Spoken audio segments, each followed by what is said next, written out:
I'm today's host, and thank you very much for joining us at Neo's Sports Club. A little bit more about myself. I'm in the process of setting up the new company and developing the application called Bet a Sequence. And as part of the challenges and the excitement of setting up a new company, I was looking at how I wanted to fund the business and make sure that it would reach its market potential. And one of those opportunities during discussions with different business peers, I reached out to a friend of mine that I've been working with over the last 5 years in different companies. And Dan set up his own company, all based around the smart token, ICOs, cryptocurrency. And he suggested that I may consider this as an option to actually get everything in the startup venture moving. So, as part of that process, I said to him, well, I think it's a good idea you fly over to Cyprus. I'll take that as part of the expense of setting the business up, that we can formalise the arrangement between us. And he said, well, okay, I'm happy to do that. I said, let's make sure that we've got everything organised. And as part of that discussion continued onwards, Dan had said to me that he'd just completed a similar type of seminar in Thailand to a group of expats there. And I said, well, why don't we do something like that here? So, hence the purpose of today, yesterday and today, to introduce and hopefully demystify any of the information or misinformation around Bitcoin, cryptocurrencies and blockchain. So before I continue any further, let me introduce you to Dan Schwartz, good friend of mine and expert in the subject. Thank you very much. Thank you, Bernie. Thank you, thank you, thank you. Expert, what's the definition of an expert? Somebody who comes from at least 50 miles away. No, that's a joke. Oh, there's some more people. Good. Come on and sit down. No, I wouldn't say necessarily I'm the expert, but I have a fair amount of experience with cryptocurrency. I was introduced to cryptocurrency about 3.5 years ago. It took me a little while to get my head around it. How many people here have a Bitcoin wallet? One. Okay, that's not too bad. Actually, it's funny because our business, we have 3T Networks, has two sides of it. One side is a network marketing company that teaches people about cryptocurrency and how to grow and protect their wealth and how to buy in on ICOs, so it's a very appropriate piece. And then the second part of the business is we actually work with companies like Bernie's to take them through the process to use cryptocurrency token to raise their funds and utilize the token inside their business. So that's what I do. I have a lot of years of experience in sales, marketing, and business development. I work for the group of companies under contract as a sales vice president for a number of years and sold about $65 million worth of enterprise software. And then myself and some partners launched this company to do two things, as I said: help regular people to grow and protect their wealth, and work with companies to help them raise funds using this kind of a model. So like I said, I've been doing this for a few years. When I first got into cryptocurrency, somebody introduced me and said, oh, you got to get into Bitcoin. I said, what? Now explain to me how this works. And then it took me a little while to go and scratch my head a little bit. Why is this thing worth any money? But then if you think about it for a minute, why is a US dollar worth anything? Technically, it's a debt instrument, actually. It's a debt to the Federal Reserve, which is a private corporation, nothing federal about it. But the point is, it has value because people are willing to exchange it for something else. That's the definition of value. So that's one. Two, I live in Thailand, so I have a Thai baht bank account, and I spend Thai baht when I'm home. But also have a US dollar bank account, and I have a US account in America, and I could have a euro account if I want. So those are all different currencies that I can spend or trade. So you should think of Bitcoin and cryptocurrencies as just another currency, from a paradigm perspective, to understand it. It's like you log into your online banking, right? So you log in, I can log into my US account, It says, oh, you have $37,000 in that account. But it's just some number in a database if you think about it. I mean, the banks don't keep lots of cash around because they keep lending it out. And if everybody wanted the amount of money in their accounts, there'd be a run on the bank because they wouldn't have enough cash. So it's no different with cryptocurrency. You log into a wallet, which is kind of like an online bank account, or you can have a provider give it to you. And you just log in and say, oh, I have 0.167 Bitcoin, or I have 3 Bitcoin, or if you're doing really well, I have 150 Bitcoin. That may be what be sitting here if you're sitting on 150 Bitcoin. But the point is, just think of it that way. So what I'm going to do here in the next 45 to 50 minutes is share some background about cryptocurrency, the blockchain, how people use ICOs, what is an ICO, initial coin offering. It looks a lot like an initial public offering in terms of what it can do. And that way everybody has a rough idea. So later on, when we launch a token for bet a sequence, people will already have some reasonable understanding of what is cryptocurrency, and then can really get into figuring out, is that something that's interesting to them? So first thing, why do I do what I do? My wife sent me the proofs for school, for the little school pictures of my little one. So she put it out on Facebook, so I copied it down, and she's trying to pick which picture to frame. So everybody has a reason for what they do.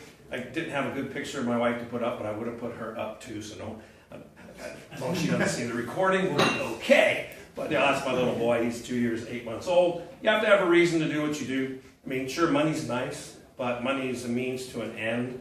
It's not the end in and of itself. So I have a family. I also have a big one, but he's 32 and in New York City. So that's why I do what I do. I forgot to put this in yesterday, so I remembered to put it in today. So we talk about blockchain technology.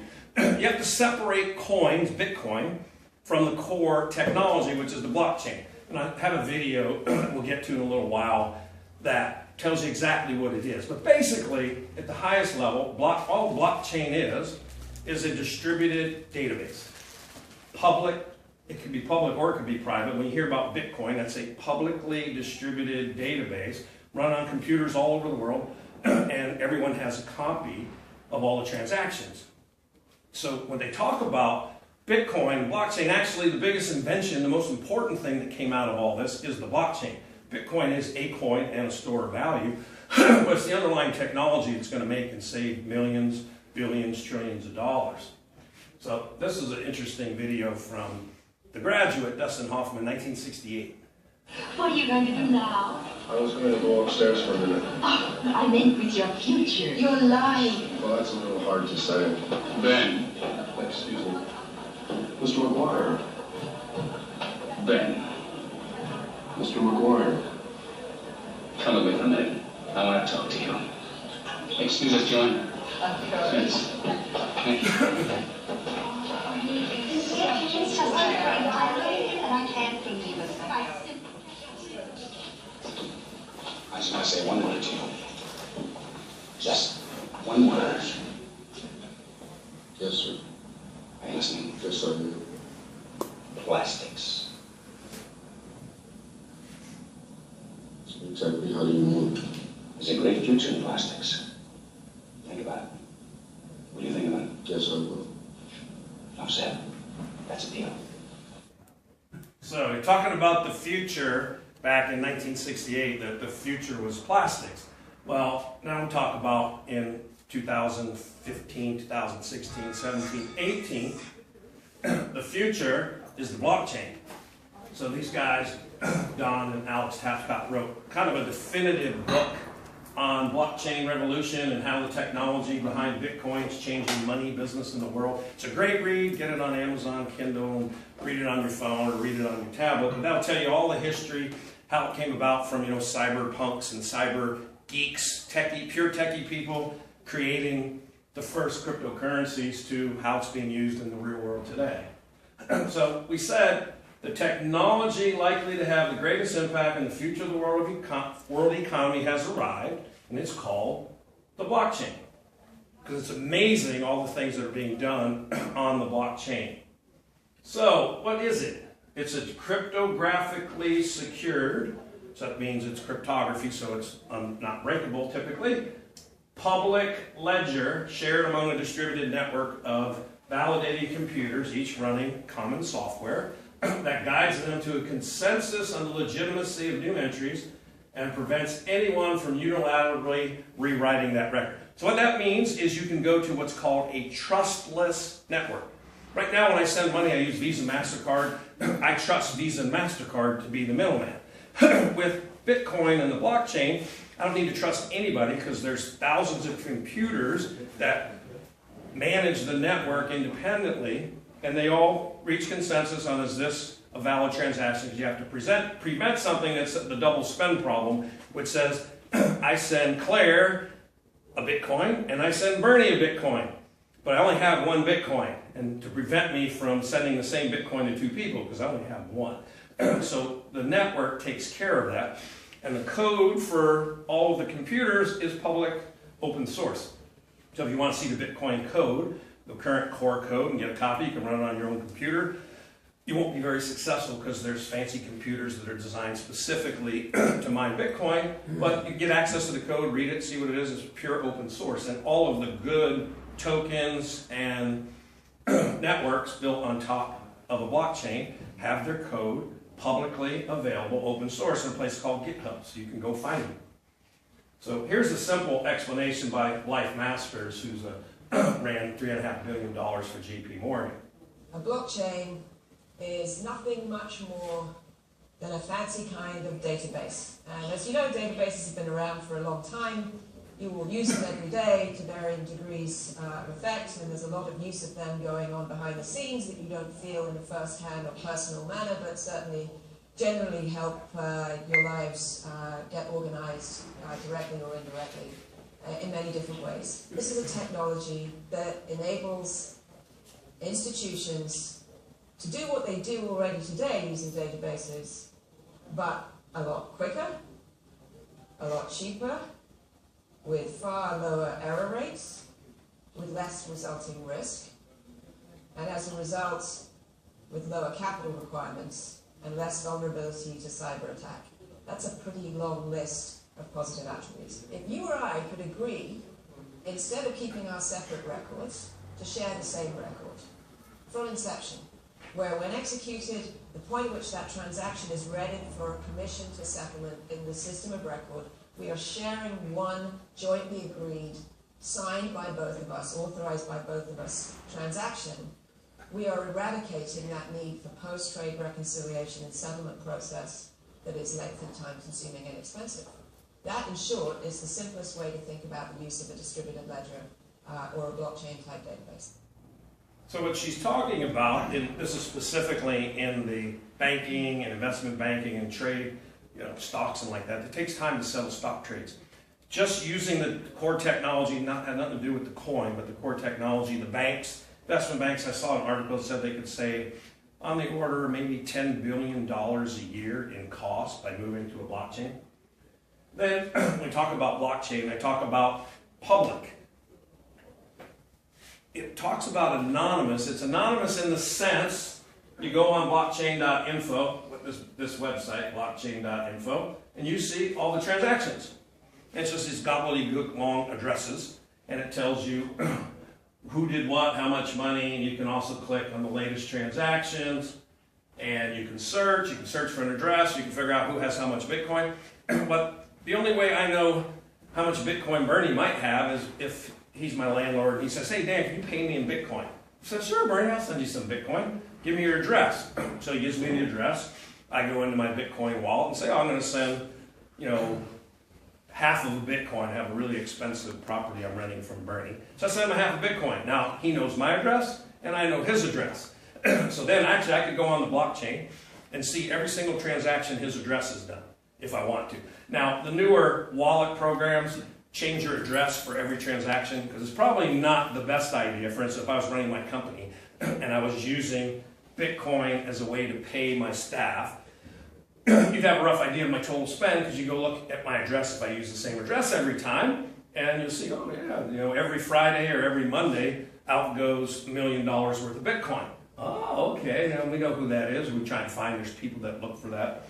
So a lot of the programs now change your address for every transaction. You still have your main address. You can give out a deposit address, but for individual transactions, it changes. But again, this is publicly available. You can go to blockchain.info and see it.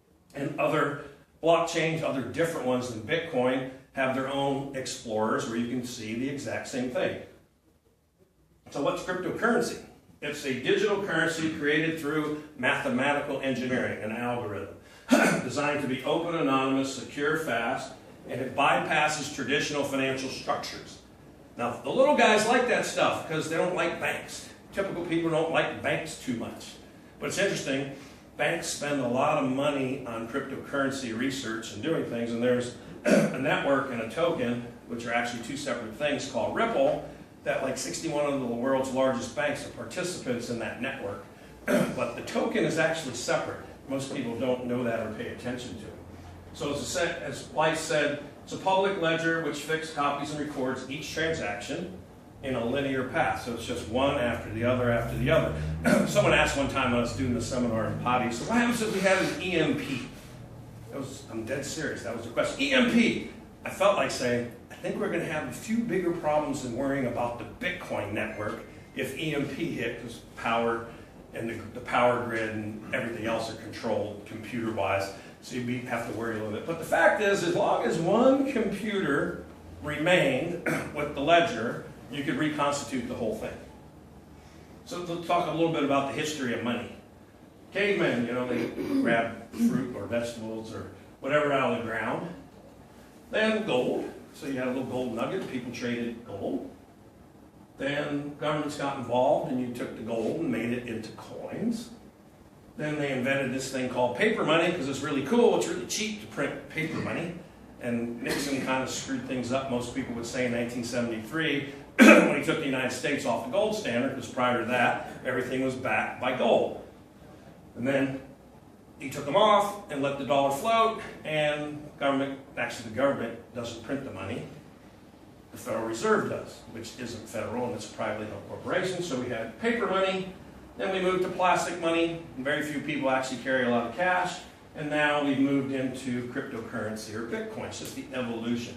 Now it's interesting, depending upon which country you live in, or the United States, which state you live in, how Bitcoin and cryptocurrency is defined. In Japan, for instance, they declared it money.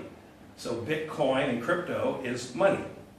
United States, for tax purposes, cryptocurrency is considered an asset like property. So they treat it differently. And then it's really funny, I don't know how many people read this, but 2015, I believe, the US IRS, Internal Revenue Service, sued Coinbase, which is a very large, and it's the first billion-dollar valuation cryptocurrency company. It's a wallet exchange provider. And they sued them to get all of their customer records. Coinbase's lawyers and Coinbase said, hell no, I'm not giving you all those records. That's way too broad. Well, the reason they did that, how many people, take a guess, in 2015, I believe, is when the suit was filed, how many Americans, or people in America, declared they had gains from cryptocurrency on their tax return? Take a guess. None. No, it's not that bad. There's a few more honest people in America. 1,000. Under 1,000. I think it's between 800 and 900. And at that time, I think Coinbase had like 5 million accounts. So they're going like, okay, you guys, because they publish it and all that, because they're trying to get money and raise venture capital. You guys have 5 million, and only 800 or 900 people in the entire United States said they made any money in Bitcoin. There's some money to be made by going and digging in Coinbase's records. They finally settled it, or have agreed to, I think Coinbase agreed to give up all the details of every single account that's done more than $20,000 worth of transactions. The idea, governments don't like this because they don't know, and they want to get the taxes. If they can't at least control it, they want to at least make some money. So that's what happened. So Bitcoin's the first one, created in 2009. Since then, there have been many other ones that are called altcoins, which means alternate coins, because Bitcoin was the first one. First Bitcoin purchase. The first real-world transaction with Bitcoin. A programmer paid 10,000 Bitcoin for 2 Papa John pizzas to be delivered to his house. So this early Bitcoin enthusiast and programmer Laszlo Hanyecz offered 10,000 Bitcoins, which is about $25 at the time, to get to pieces. You can see this is on Bitcoin Talk, which is a public forum, where this came out. Well, 10,000 Bitcoin today, well, it's down a little bit, it's about $28 million. So those are some expensive pizzas. But nobody knew back then anything was going to happen. So he had them, you could mine them on your own computer so you can create more by helping run the network. So he's going to have a bunch of them, someone's going to take them, I want a pizza. First mover advantage, move fast. A Norwegian student back in 2009 was writing a paper about encryption and figured out about Bitcoin. So he threw 27 bucks and got 5,000 Bitcoin and promptly forgot about it.